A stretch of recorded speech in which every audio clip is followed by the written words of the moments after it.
أعوذ بالله من الشيطان الرجيم. بسم الله الرحمن الرحيم. وكذلك أوحينا إليك روحا من أمرنا ما كنت تدري ما الكتاب ولا الإيمان ولكن جعلناه نورا نهدي به من نشاء من عبادنا وإنك لتهدي إلى صراط مستقيم. Ok. Donc, comme je l'avais dit en début de propos, nous allons, Inch'Allah, suivre les sourates selon le tartib du Mus'haf et espérer d'Allah subhanahu wa ta'ala qu'il nous montre un jour la fin de ce tafsir-là. Nous allons commencer là où on se sera arrêté. Si on n'a pas fini, d'autres vont venir reprendre, mais ils vont venir continuer là où on s'est arrêté. Qu'Allah fasse de cela une sadaqatun jariya pour celui qui va dispenser, pour ceux qui vont aussi écouter et ceux qui auront contribué donc à la tenue de cela d'une manière ou d'une autre. Qu'Allah subhanahu wa ta'ala nous préserve de l'égarement, de l'erreur et qu'Allah subhanahu wa ta'ala nous conforme à ce qu'il aime et agrée et qu'Allah fasse que notre rétribution ne soit pas juste notre parole, mais des actions qui nous seront bénéfiques dans la vie d'ici-bas et dans l'au-delà. Le tafsir du Coran commencera forcément par la isti'adha, par la basmala. Et par la isti'adha, ensuite la basmala et ensuite la sourate dont il sera question. Donc, Allah subhanahu wa ta'ala, dans le Coran, il nous dit que la lecture du Coran doit être entamée par la isti'adha. La isti'adha, on l'entame, donc on lit la isti'adha avant de commencer la lecture du Coran. Ok? Allah subhanahu wa ta'ala, il nous dit, quand tu lis le Coran, فَإِذَا قَرَأْتَ الْقُرْآنَ فَاسْتَعِذْ بِاللَّهِ مِنَ الشَّيْطَانِ الرَّجِيمِ. Quand tu lis le Coran, alors demande protection auprès d'Allah subhanahu wa ta'ala contre Ash-Shaytan, contre Satan, donc le banni. Donnez-moi quelques secondes. Non. Donc, dans la sourate An-Nahl, Allah subhanahu wa ta'ala, il donne ce ordre-là. Il nous dit فَإِذَا قَرَأْتَ الْقُرْآنَ. Et quand tu lis le Coran, فَاسْتَعِذْ بِاللَّهِ. Demande protection auprès d'Allah subhanahu wa ta'ala مِنَ الشَّيْطَانِ الرَّجِيمِ. Contre Satan, le banni. إِنَّهُ لَيْسَ لَهُ سُلْطَانٌ. Lui, Satan, il n'a pas de pouvoir عَلَى الَّذِينَ آمَنُوا, sur les croyants, sur ceux qui ont cru donc, وَعَلَى رَبِّهِمْ يَتَوَكَّلُونَ, et qui placent leur confiance en leur Seigneur. Satan n'a pas de pouvoir sur eux. إِنَّمَا سُلْطَانُهُ عَلَى الَّذِينَ يَتَوَلَّوْنَهُ. Mais son pouvoir, c'est plutôt عَلَى الَّذِينَ يَتَوَلَّوْنَهُ, c'est sur ceux qui le prennent comme alliés, وَالَّذِينَ هُمْ بِهِ مُشْرِكُونَ, et ceux qui sont dans le shirk. C'est sur ceux-là que Satan a autorité. Donc Allah dit فَإِذَا قَرَأْتَ الْقُرْآنَ. Maintenant, les savants se sont posé la question فَإِذَا قَرَأْتَ الْقُرْآنَ. Le إِذَا, on sait qu'il est shartiyya, dharfiyya. Ok? Et donc, il va introduire un shart et il aura un jawab. فَإِذَا قَرَأْتَ الْقُرْآنَ. Et quand tu liras le Coran, فَاسْتَعِذْ بِاللَّهِ. Demande protection. Ok? فَاسْتَعِذْ بِاللَّهِ. C'est le verbe ista'adha, yasta'idhu. Donc, فَاسْتَعِذْ. Le asl de fasta'idh, c'est fasta'idh. Fasta'idh. Mais il y a iltiqa au sakinayn. Le soukoun mayyit qu'il y a sur le ya et le soukoun du dha. Donc du coup, fasta'idh billahi minash shaytanir rajim. Demande protection billahi, par Allah subhanahu wa ta'ala, minash shaytani, contre Satan ar-rajim. Dans un premier temps, la question qu'ils se sont posée, à quel moment se fait la isti'adha? Certains ont dit avant la lecture. Comme dans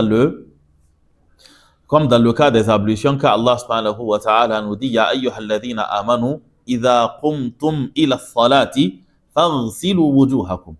Idha qumtum ila salati ay idha aradtumul qiyama ila salat. Quand vous voulez vous rendre à la prière, faites vos ablutions. Donc ici fa idha qara'ta. OK? Quand tu lis le Coran, c'est dans le sens de idha aradta qira'at al-Qur'an. Quand tu voudras lire le Coran.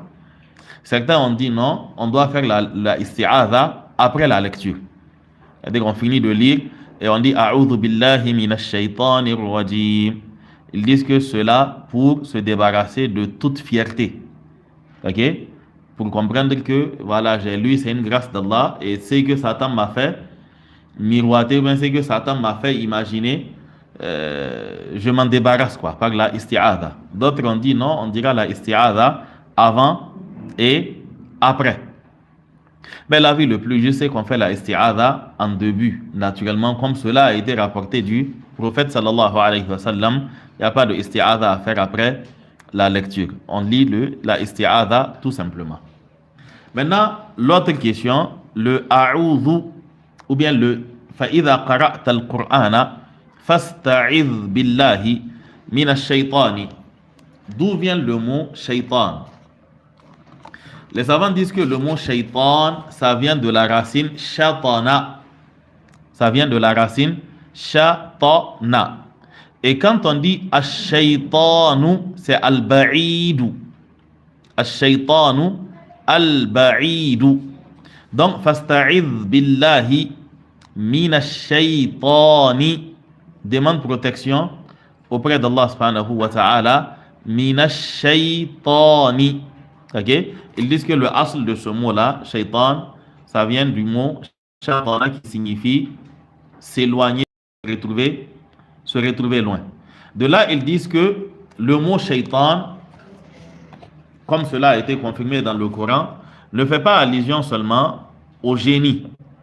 Mais c'est que quand on met alif lam à shaitan, alors ce alif lam renvoie automatiquement à l'autre shaitan, c'est-à-dire au grand quoi, le boss, ok, Iblis, ok, cela fait allusion au boss parmi les shaitans. Mais sinon, le mot shaitan ne renvoie pas seulement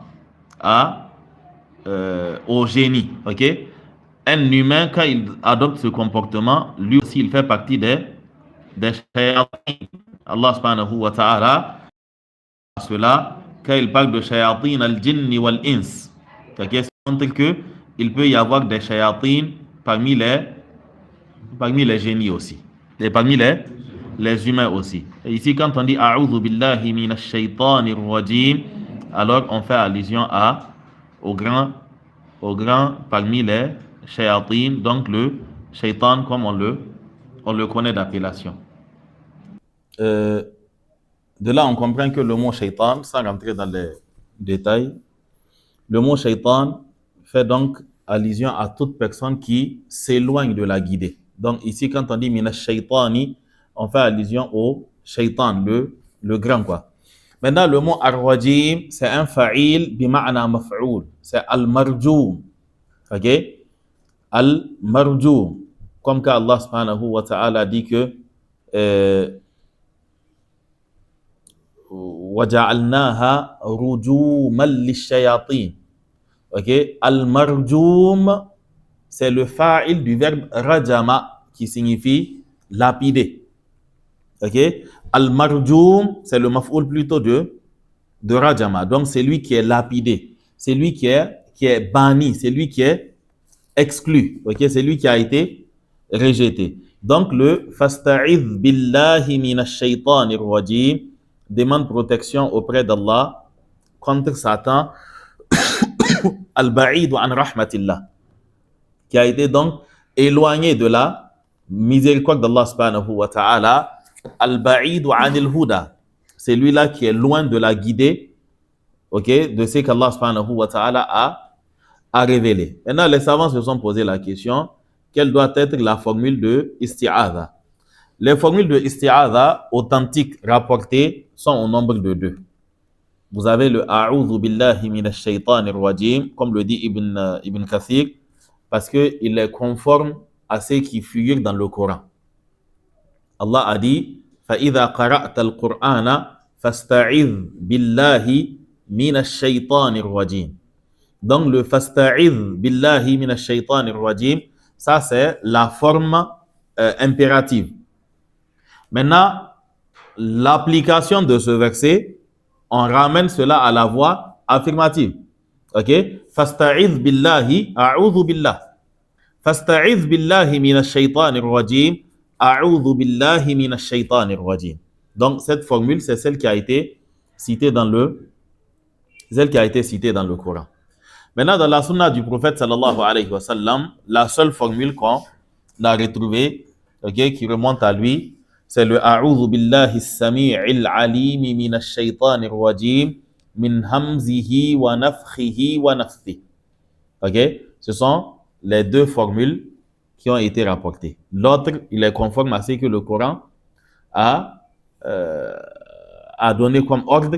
Et l'autre, c'est ce que Abu Sa'id al-Khudri rapporte du prophète sallallahu alayhi wa sallam. Donc, A'udhu billahi as-sami'il alim, parce que même le verset فَإِذَا قَرَأْتَ الْقُرْآنَ فَاسْتَعِذْ بِاللَّهِ مِنَ الشَّيْطَانِ الرَّجِيمِ. Vous avez d'autres versets similaires où Allah subhanahu wa ta'ala nous parle de dans le cas où Satan essaye de te piéger ou bien qu'il te met dans telle situation, فَاسْتَعِذْ بِاللَّهِ مِنَ الشَّيْطَانِ الرَّجِيمِ. Ok, vous avez le Sami'un Alim qui revient dans ces différents versets. Ok, comme par exemple, quand Allah subhanahu wa ta'ala nous dit خُذِ الْعَفْوَ وَأَمُرْ بِالْعُرْفِ وَأَعْرِضْ عَنِ الْجَاهِلِينَ وَإِمَّا يَنزَغَنَّكَ مِنَ الشَّيْطَانِ نَزْغٌ فَاسْتَعِذْ بِاللَّهِ إِنَّهُ سَمِيعٌ عَلِيمٌ. Ça, c'est le verset de A'raf. Maintenant, Allah subhanahu wa ta'ala, il nous dit dans Fussilat idfa' billati hiya ahsan fa idha alladhi baynaka wa baynahu adawatun ka'annahu waliyyun hamim jusqu'à wa ma yulaqaha illa alladhina sabaru wa ma yulaqaha illa dhu hadhin 'azim wa imma yanzaghannaka minash shaytani nazghun fasta'idh billahi innahu huwa as-sami'ul 'alim. OK? Donc le Sami'un Alim revient dans certaines formules de la isti'adha comme dans A'raf et Fussilat. Donc A'udhu billahi as-sami'il 'alimi minash shaytanir rajim. Je demande protection auprès d'Allah, l'entendant, le tout sachant, minash shaytanir rajim, contre Satan le banni. Min hamzihi. Al-hamzu, c'est al-junun. Min hamzihi, contre la folie, c'est-à-dire la folie que Satan peut provoquer, la démence ou encore la possession. Min hamzihi, donc contre ça, son atteinte qui va se manifester par des états de démence, de folie ou autre. Wa nafkhihi, l'orgueil. An-nafkhu, c'est al-kibr. Ok? Wa, le dernier c'est wa nafthihi, ça c'est la musique, ash-shi'r. Donc, a'udhu billahi minash shaytanir rajim wa a'udhu billahi as-sami'il alim minash shaytanir rajim min hamzihi ay al-junun wa nafkhihi al-kibr wa nafthihi ash-shi'r, yani ash-shi'ru al-khabith, donc la musique et consort.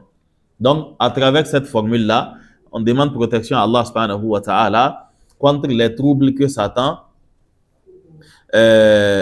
peut engendrer dans la lecture. Comme quand Allah subhanahu wa ta'ala, il dit, quand même les prophètes, quand ils disent illa idha tamanna alqa ash-shaytanu fi umniyati.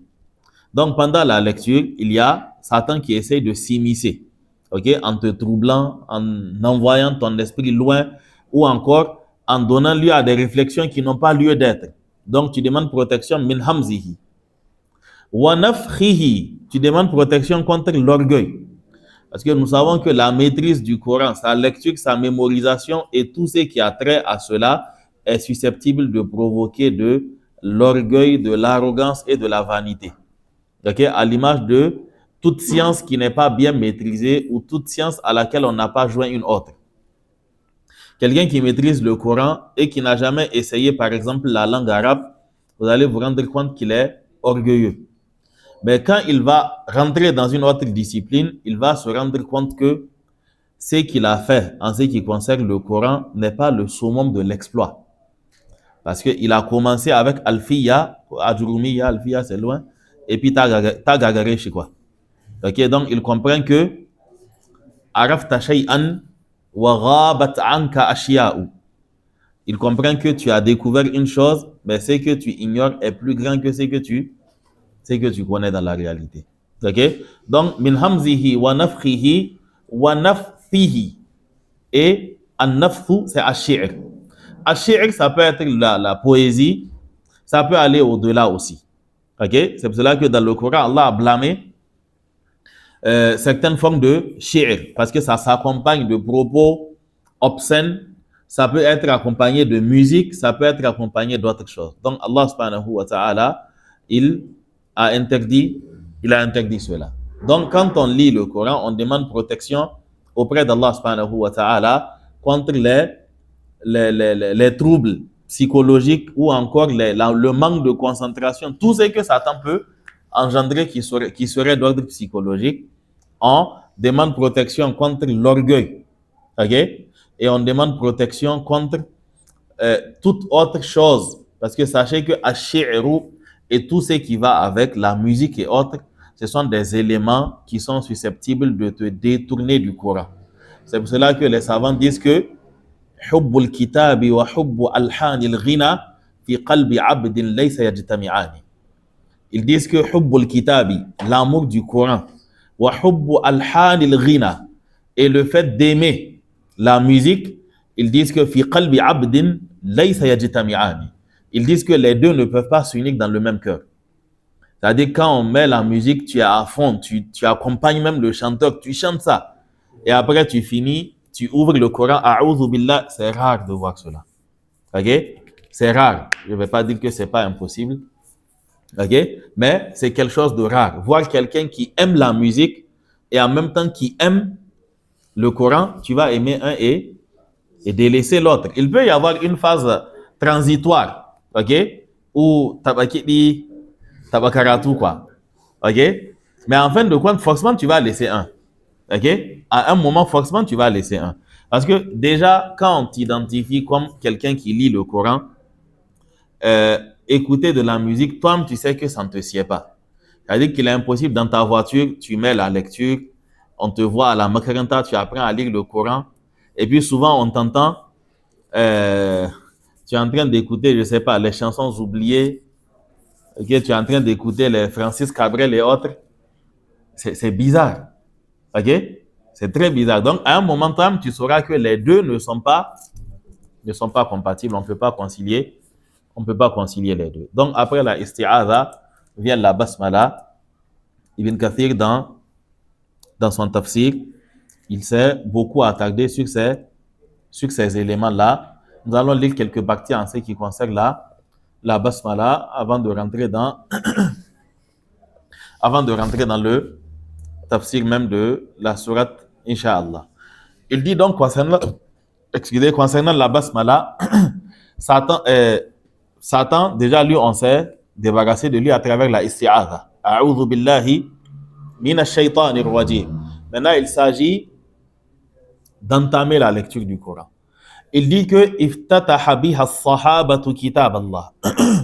La basmala, les compagnons, en écrivant le Coran, ils ont entamé le Coran par le Bismillahir Rahmanir Rahim.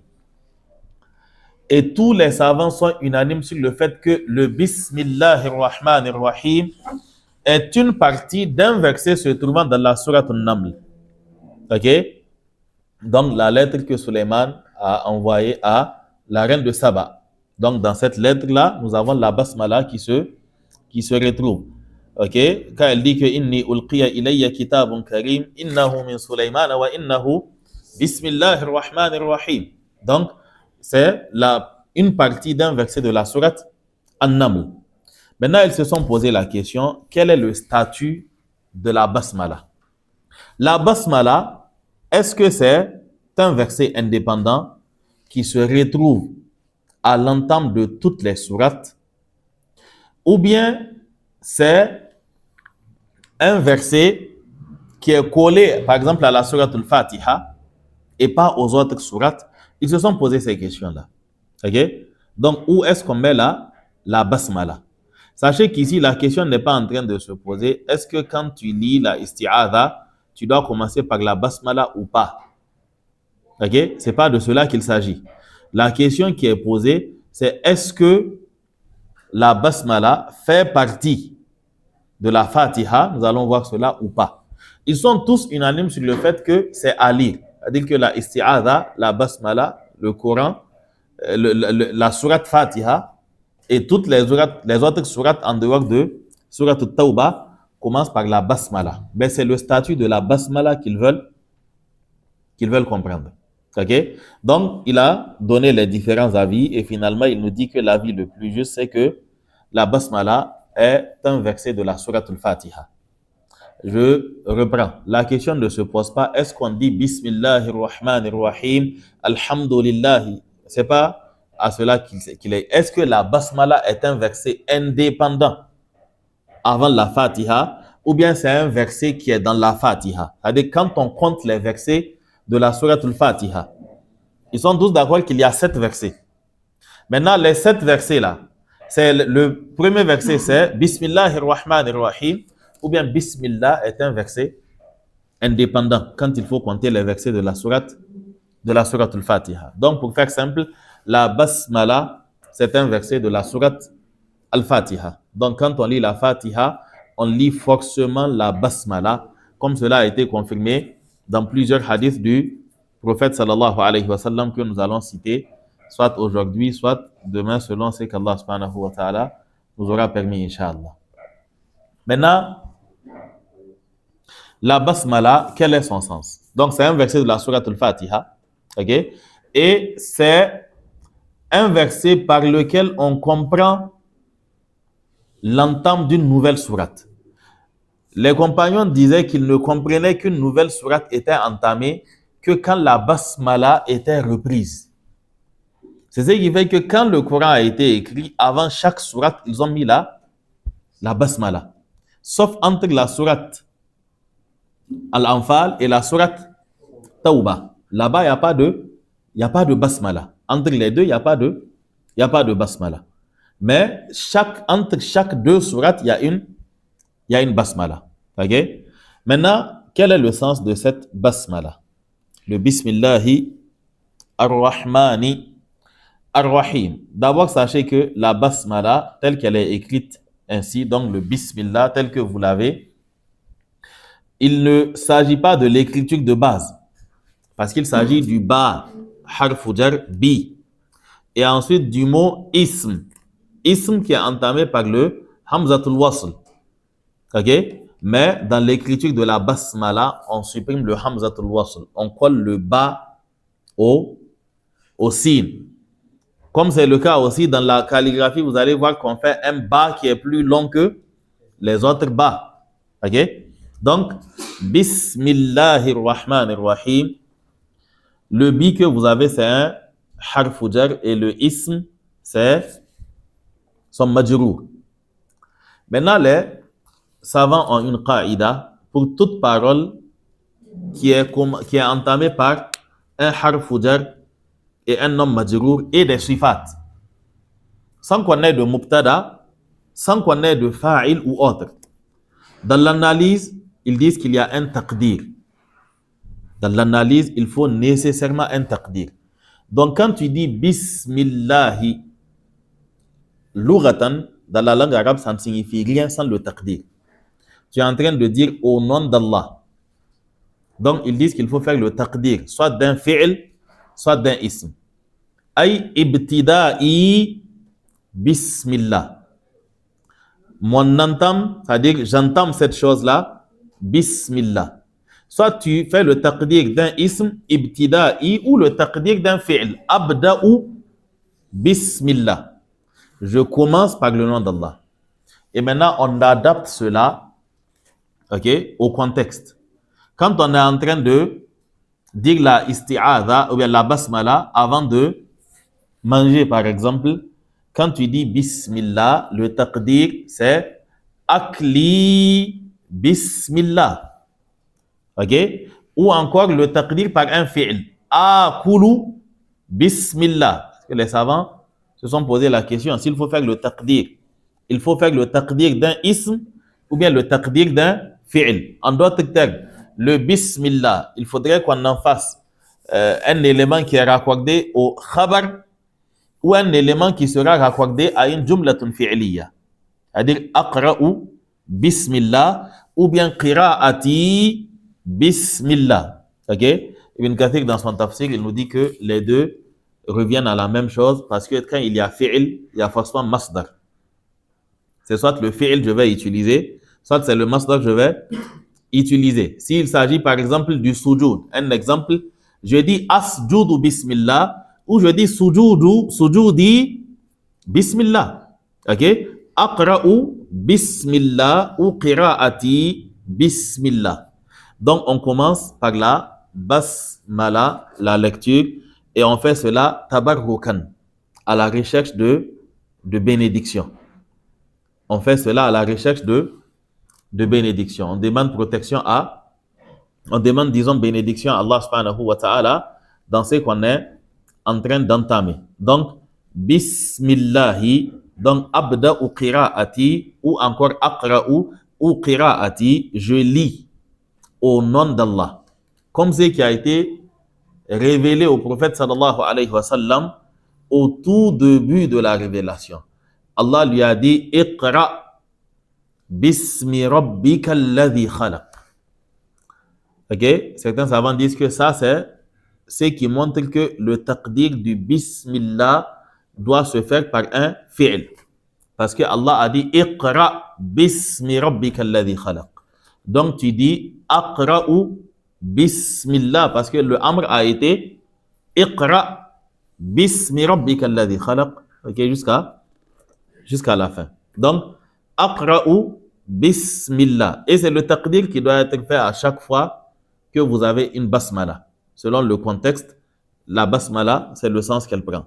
Avant les ablutions, tu dis bismillah. Tu sais que le sens c'est atawadda'u bismillah. Ou encore wudu'i bismillah. Ok? Naam. Donc ici, le bismillahi, pour ce qui concerne le ismi, il est majrour à cause du bi. Maintenant, pour ce qui concerne le Allah, lafzul jalala, il est mudafun ilayhi et il est majrour. Ok? Son mudaf est où? Ismi. Ok? Donc, bismillahi, il est majrour et alamatu jarrihi, c'est une kasra. Ok? Bismillahi. Maintenant, ar-Rahmani. Ar-Rahman, c'est un na'at pour Allah. Ok? C'est ce qui fait qu'il a pris aussi le kasra. Donc, Bismillahi Ar-Rahmani. Ok? Il est avec kasra parce que c'est une sifa et le mawsouf est majrour. Donc, forcément, lui aussi, il prend kasra. Donc, Bismillahi Ar-Rahmani Ar-Rahimi aussi avec kasra parce qu'il s'agit d'une suite de na'at. Maintenant, que signifie Ar-Rahman et que signifie Ar-Rahim? Dans quel sens est-ce qu'on utilise le Ar-Rahman et dans quel sens est-ce qu'on utilise le Ar-Rahim? Ar-Rahman comme Ar-Rahim, ce sont des siga de mubalagha. Ce sont des manières qu'on utilise donc pour faire la mubalagha. C'est-à-dire que c'est pour atteindre un certain extrême dans le fait de décrire la miséricorde d'Allah subhanahu wa ta'ala. Al-asl, on va expliquer ça terre à terre pour que vous voyez. Un fi'l qui est thulathi, son fa'il, c'est-à-dire un verbe de 3 lettres, quand il faut désigner celui qui le pose, c'est-à-dire qui pose l'action, on l'a à chaque fois sous la forme de fa'il. Ok? Si je prends par exemple shariba, qui signifie boire, c'est lui qui boit, je dis sharibun. Ok? Le verbe qatala, tuer, c'est lui qui s'adonne à cela, je dis qatilun. Ok? Je prends dakhala, C'est lui qui s'adonne à cela, je dis dakhilun. Maintenant, je prends le verbe rahima. Rahima, faire miséricorde.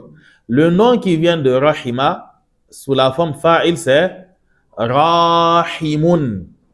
Comme dans le hadith où le prophète dit que ar-rahimuna yarhamuhumur rahman. Donc ar-rahim, c'est la formulation de base pour désigner celui qui fait miséricorde. Mais en arabe, il y a ce qu'on appelle siratul mubalagha, la formule qui permet d'atteindre certaines extrémités en décrivant la personne. Okay?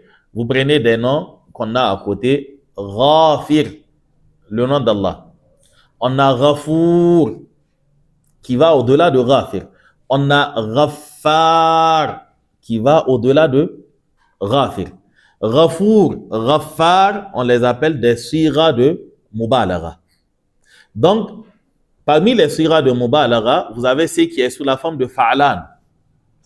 Ok? Comme Ar-Rahman. Ar-Rahman est une sira de Mubalagha. Comme Ar-Rahim, aussi c'est une sira de Mubalagha. On n'utilise pas la forme fa'il pour un état passager, par exemple. Parce que ça, on a plusieurs fois vu ça dans le cours d'arabe. Prenez les caractéristiques qui sont permanentes. Ok? Quand quelqu'un est élancé, tu ne te réveilles pas élancé le matin et le soir, tu deviens court. Donc, on dit tawilun ala wazni fa'il. Tu es nouveau, tu es nouveau. Tu es ancien, tu es ancien. Quand tu es nouveau, on ne dit pas jadidun, on dit jadidun. Ok?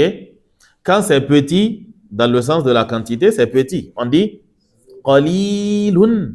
Si c'est beaucoup, on dit kathirun. Ok? Si c'est court, on dit qasirun. Grand, kabirun, et ainsi de suite. Vous voyez que ces caractéristiques sont des caractéristiques qui sont permanentes. Donc, elles sont à la wazni fa'il. Mais la forme fa'il, ça peut être juste parce que tu as posé l'acte. Ok? Tu as posé l'acte, tu dis anta sharibun. C'est-à-dire que tu es en train de boire. Mais on ne va pas t'appeler le buveur ou bien, je ne sais pas. C'est-à-dire que tu es en train de boire, c'est un acte ponctuel. Ok? Donc, les actes ponctuels et les autres, on ne peut pas les combiner. Donc, Ar-Rahman et Ar-Rahim, ce sont des formes de Mubalagha. Et les savants se sont posé la question, forme de Mubalagha, mais avec quel sens? C'est-à-dire, avec quel sens est-ce qu'on utilise le Ar-Rahman et avec quel sens on utilise le Ar-Rahim? Imam al-Shanqiti, ok, donc dans son Adwa ul-Bayan, sur la partie Ar-Rahman et Ar-Rahim, il dit Huma wasfani lillahi ta'ala wasmani min asma'ihi al-husna. Il dit que le Ar-Rahman et Ar-Rahim, ce sont deux attributs d'Allah subhanahu wa ta'ala et deux noms d'entre les noms d'Allah. Mushtaqani min ar-rahmati. Et ce sont des noms qui sont déduits de l'attribut d'Allah subhanahu wa ta'ala, ar-rahma, la miséricorde. Ok? Il dit, mais ala wajhil mubalagha. Mais ça a été formulé dans une forme qui montre qu'il ne s'agit pas d'une miséricorde qui est sélective ou une miséricorde qui touche à une partie qui ne touche pas à une partie. Il s'agit d'une formulation qui montre la grandeur, l'ampleur et la profondeur de la miséricorde d'Allah subhanahu wa ta'ala. Il dit War-Rahmanu ashaddu mubalaghatan min ar-Rahimi. Et il dit que la formulation Ar-Rahman est plus profond que Ar-Rahim. Il dit parce que لأن الرحمن هو ذو الرحمة الشاملة لجميع الخلائق في الدنيا. Il dit parce que quand on dit Ar-Rahman, cela signifie c'est lui qui détient la miséricorde, qui englobe toutes les créatures dans la vie d'ici-bas. Il dit Walil mu'minina fil akhirah. Et cette miséricorde, elle touche certes à toutes ces créatures dans la vie d'ici-bas et elle est réservée aux croyants dans l'au-delà. Donc Ar-Rahman, c'est pour cela que quand on traduit dans les Corans traduits, vous voyez au nom d'Allah, le tout miséricordieux. Ok? C'est pour montrer que Ar-Rahman, c'est Dhur Rahmati Shamila, le détenteur de la miséricorde qui englobe tout. Ok? Nous allons voir les versets, les hadiths qui parlent de la grande miséricorde d'Allah subhanahu wa ta'ala envers les créatures, qu'elles soient mécréantes ou bien qu'elles soient musulmanes. Ok? Donc, quand on dit Ar-Rahman, c'est la Rahma qui englobe tout cela. Il dit War-Rahimu dhur rahmati lil mu'minina yawm al-qiyamah. Et quand on dit Ar-Rahim, c'est lui donc qui a une miséricorde qui est destinée. C'est-à-dire que sa miséricorde touche et les croyants et les mécréants dans la vie d'ici-bas. Ça, c'est Ar-Rahman. Le qualificatif Ar-Rahim, c'est pour désigner sa miséricorde dans l'au-delà. Et c'est pour cela que là-bas, parce qu'il y a une question de paradis, il y a une question de grâce qu'il va accorder aux croyants. Là-bas, on parle du très miséricordieux. Donc, c'est de là que vient la traduction en français. Comment vous appelez ça? Au nom d'Allah, le tout miséricordieux, donc Ar-Rahman, et le très miséricordieux maintenant pour Ar-Rahim. C'est-à-dire que c'est pour faire ressortir la mubalagha, c'est-à-dire la description profonde de Ar-Rahma qu'il ne pouvait pas traduire par le miséricordieux. Ok? C'est l'expression que nous avons en français. Mais on risque de répéter le miséricordieux 2 fois. Donc, il fallait inventer un mot avec un trait d'union pour désigner ces 2 formes de miséricorde. Donc, le tout miséricordieux, le très miséricordieux. Donc, Bismillah, je commence ma lecture au nom d'Allah subhanahu wa ta'ala. Ok, le tout miséricordieux, le très miséricordieux. Donc, il dit, Imam al-Shanqiti, il dit, ce qui montre que Ar-Rahman, c'est ce qui concerne tous les humains, toutes les créatures, pas les humains seulement, dans la vie d'ici-bas et dans l'au-delà. Il dit que c'est la parole d'Allah subhanahu wa ta'ala. Allah dit Ar-Rahmanu ala al-arsh istawa. Ok? Là, il s'agit d'Allah subhanahu wa ta'ala par rapport à toute la création. Il créa les cieux et la terre et ensuite il s'est établi sur le trône. Il dit Thumma stawa ala al-arsh. Qui ça? Ar-Rahman. Lui, Ar-Rahman.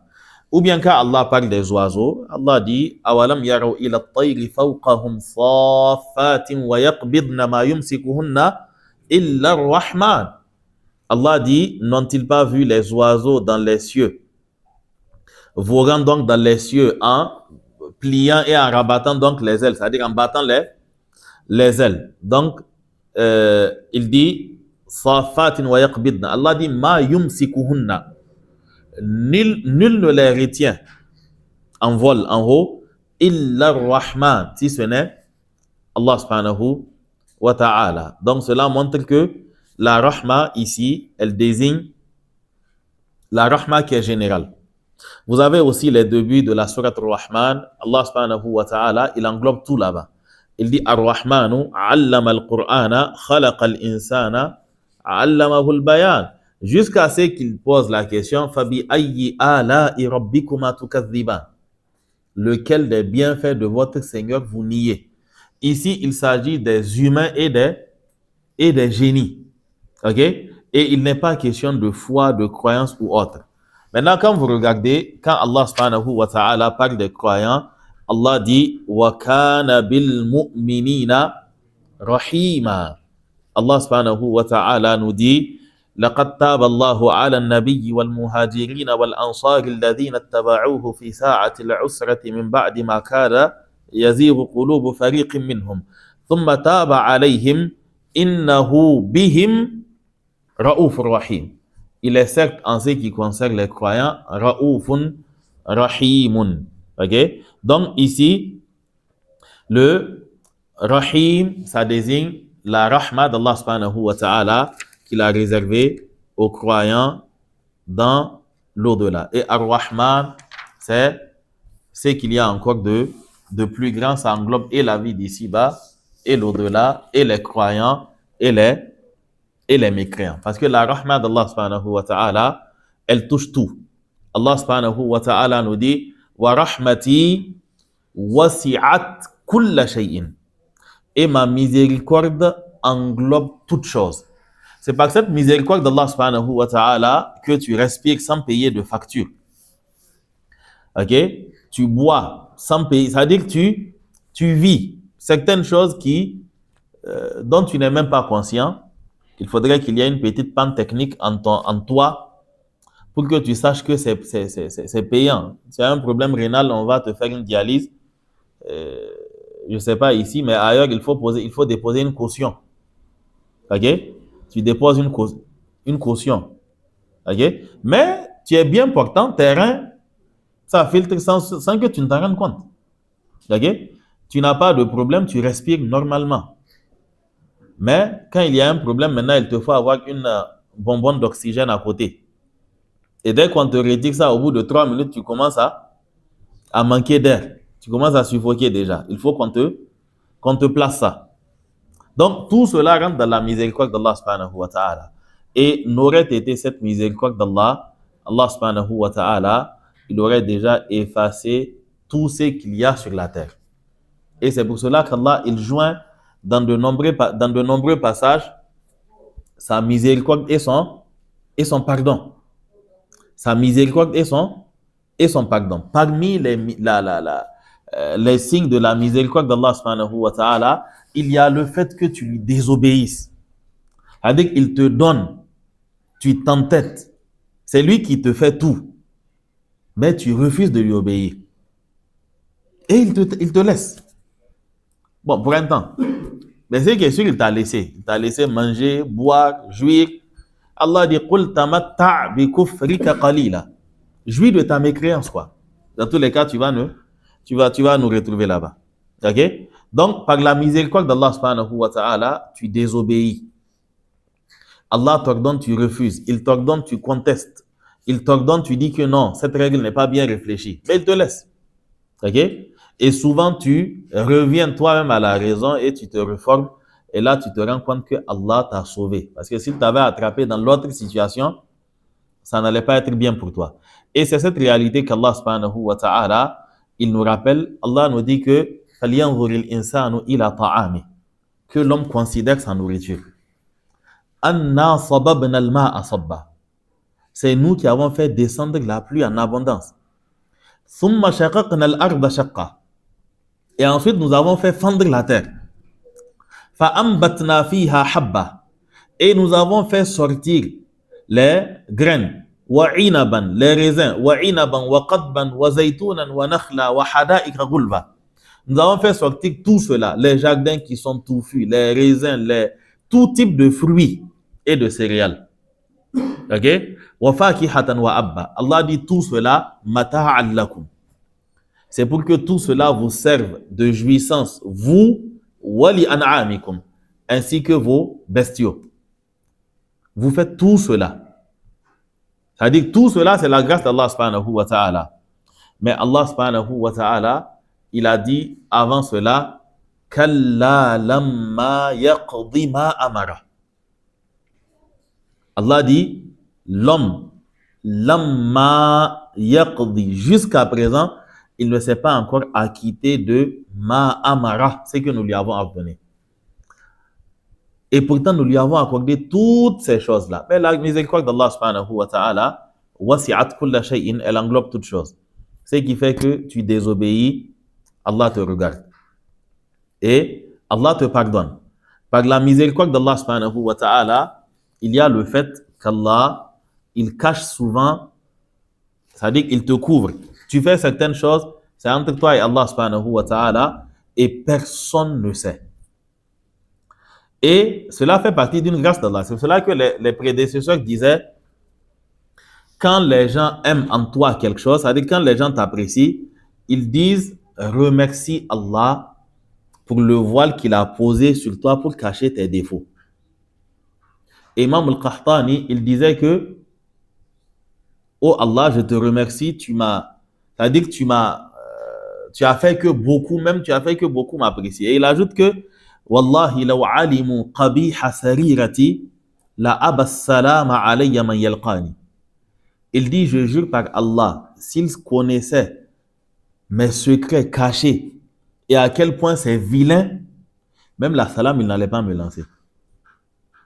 Mais par la grâce d'Allah subhanahu wa ta'ala, tes défauts, tout cela, à la base, c'est caché. Et c'est pour cela qu'Allah subhanahu wa ta'ala, quand il t'accorde cette miséricorde et qu'il te cache tes défauts, quand tu les exposes, il ne les pardonne pas. Allah dit kullu ummati, le prophète sallallahu alayhi wa sallam, il dit kullu ummati mu'afa illa al-mujahirun. Il dit tous les gens de ma communauté sont pardonnés excepté ceux qui divulguent leurs péchés. Et il dit wa min al-mujaharati, et fait partie du fait d'extérioriser les péchés, le fait que tu commettes un péché la veille et qu'Allah te couvre jusqu'au matin, personne n'a su. Et ensuite, tu te réveilles et tu racontes aux gens que Amiltul barihata kada wa kada. Hier soir, j'ai fait telle chose et telle chose. Il dit, le prophète dit, il se réveille et il ôte de lui le voile par lequel Allah l'a couvert. Il dit que lui, Allah ne va pas lui pardonner. Parmi les signes de la miséricorde d'Allah subhanahu wa ta'ala, il y a le fait qu'Allah subhanahu wa ta'ala, il accorde un répit et le fait qu'il ne saisisse pas automatiquement. C'est-à-dire si c'était du tic au tac, personne n'allait s'en sortir. Mais tu désobéis, Allah te donne des occasions pour te purifier. Ok? Les ablutions, la prière, les pas pour aller à la mosquée, le istighfar, telle chose et telle autre. Ou encore des occasions qui sont annuelles, les Ashura, les Arafat, le mois de Ramadan, tout cela pour que tu puisses te débarrasser de tes péchés. Tout cela, c'est la grâce d'Allah subhanahu wa ta'ala. Parmi les signes de la grâce d'Allah subhanahu wa ta'ala, il y a le fait qu'Allah crée un lien entre les humains. Vous allez voir que chez certains animaux, ce lien n'existe pas. Ok? C'est-à-dire que les gens vivent ils vont vivre comme des animaux, ce sont des animaux. Ok? Donc, ils vivent en fait sans lien.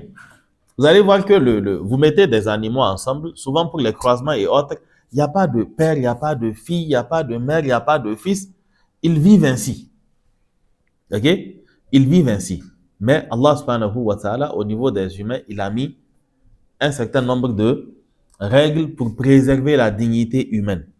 Les animaux, pour s'accoupler, il n'y a pas les enfants sont à côté, c'est à l'air libre. Ok? Mais les humains, Allah subhanahu wa ta'ala, parce qu'il les a ennoblis, par sa miséricorde, il leur a fait tout ce qu'il faut pour qu'ils soient à l'abri du regard quand il faut faire certaines choses.